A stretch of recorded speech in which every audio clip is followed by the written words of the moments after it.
Hey Bears fans, welcome back to Bears News Fan Report. Today I'm bringing you something different. A straight-to-the-point briefing with a twist. Here's what I'm delivering in this video, and why you'll want to ride with me to the end. The single number that quietly explains Cincinnati's plan. The coverage tell I picked up rewatching their last two games. The health note that shifts our cornerback rotations. And the offensive wrinkle we can steal to put them on the back foot. I won't blow the headline in the first minute. This is a chess match, and the reveal around Jamar comes when the board is set. Let's start where winning starts. Context. We're 4-3, the streak snapped at Baltimore, and now we get another AFC North fistfight with the Bengals at 3-5. Different helmets, same urgency. They're banged up and inconsistent, but they've found rhythm with Joe Flacco stepping in for Joe Burrow. Even with an AC joint sprain to monitor, the veteran timing is real. 7 touchdowns, 0 picks. Triple-digit passer rating since he walked in the door, and a willingness to push outside the numbers when the picture is clean. That picture, by the way, is drawn for one name more than any other, Jamar Chase. With Flacco, the ball has a zip code, 18 targets, 12 catches, around 115 a game, and a near-weekly trip to the paint. That isn't a stat line. That's an offensive identity. Chase is the lever that moves their scoreboard and their sideline mood. Take away his space and they walk different. Give it to him and you feel it through the TV. Our job is to make them earn every inch. So let me walk you through how I expect Chicago to build that squeeze. First, personnel and availability. Tyreek Stevenson trending back from the shoulder is massive because it lets us match body type on the line of scrimmage without burning Jalen Johnson on every snap. Add C.J. Gardner-Johnson at nickel with Kyler Gordon on IR, and we can play with a robber in the middle who isn't guessing. He's baiting. That nuance matters against Flacco. He'll trust what he sees pre-snap. Show him single high and win late with rotation, and you create the half-second that turns a chase go ball into a contested jump. Show too high static, and you invite the rhythm throw. I'm not interested in invitations. I want disguise, muddy pictures, late hands. Practically, this means more 1-11 looks than we've shown on tape this year. Stevenson walking up to bother the release, Jalen anchoring the boundary rules, and CJGJ buzzing under the slant window as a thieving second hat. When they run their empty corner ideas, I want the nickel sitting on the quick out and the post safety, cheating to the landmark we pre-scouted for Chase's inside fade. Spoil his first step, then take his third read off the shelf. Because here's the other Bengals truth. Their defense hasn't carried them. Jordan Battle is making plays on the ball. 3 interceptions, 4 PBUs. Passer rating allowed near the 50s, but he's missed tackles in the alley. And if you force him to fit run from depth repeatedly, you change how aggressive he is driving crossers. Translation. We can shape their secondary by how we call offense. Remember, we don't have to win this with hero ball. We can win it with sequencing. Give me early outside zone and duo at their nickel to test force and fill. Then show the same picture and pull the RPO glance to DJ Moore. Next series, same motion, but slip Rome Odunze on the glance and go when Cam Taylor-Britt plays it hot. Speaking of Taylor-Britt, 2 years of ball skills put him on the map, but this season's film has shown coverage leaks and tackling misses. He was even benched briefly. Confidence there is fragile.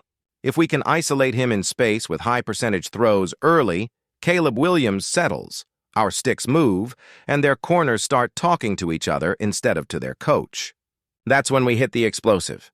Up front, watch Trey Hendrickson's status right up to inactives. If he's limited or out, their pass rush takes a real step back. I respect first-rounder Shamar Stewart's tools, but this year he's been quiet, and if they need him to be Hendrickson for 60 minutes, that's a stress test for a rookie. Our answer is simple.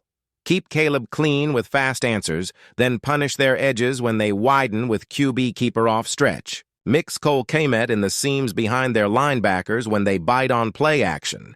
When the down and distance allows it, steal a shot off a max protect shot look. Only when you've already forced them to respect the run and the quick game. Every series should connect to the next like railroad ties.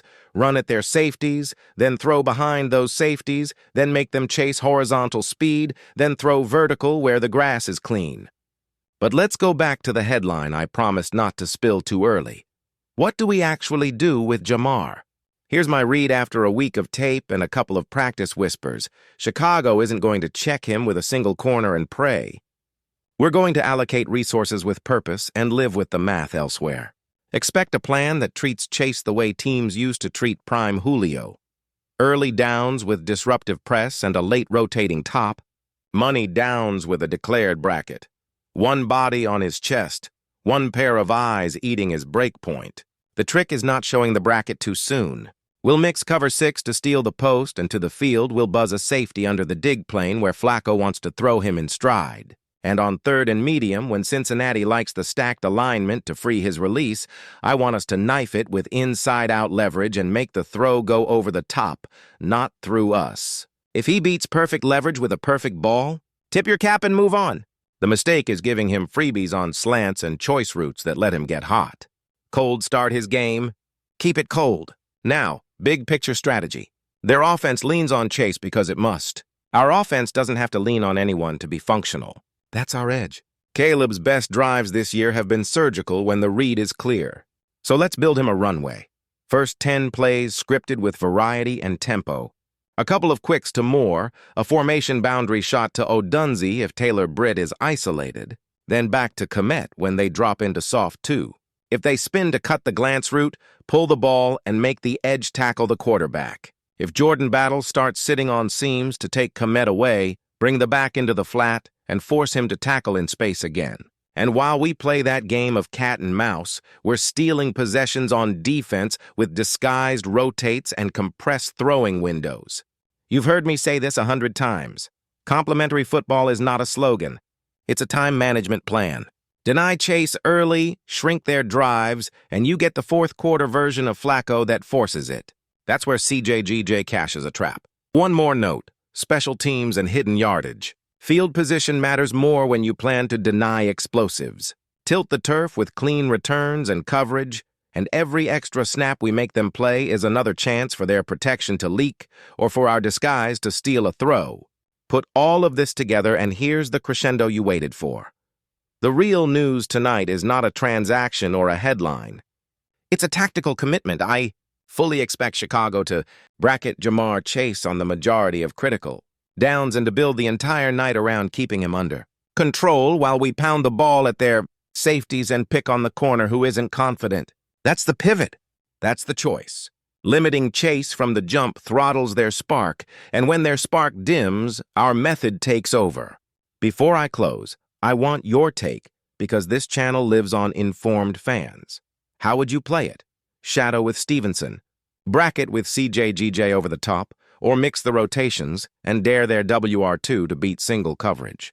Do you want more too-high shells early or more old-school press man with robber help? Drop your plan below. Here's my quick, concise read for the record. I'm optimistic because the path is clear. Use Tyreek's physicality to delay the release. Use Gardner Johnson's instincts to steal the slant and the glance. And use Jalen's discipline to erase the freebies.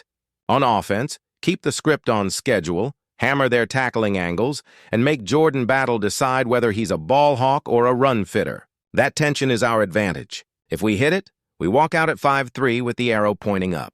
If you value this kind of straight shooting breakdown with real detail, help me keep it rolling. Like the video, subscribe to Bears News Fan Report, turn on notifications, and share this with the diehards who stay for the fourth quarter. I'll be here after the final whistle with the clean postgame and the truth about how our plan against Jamar held up.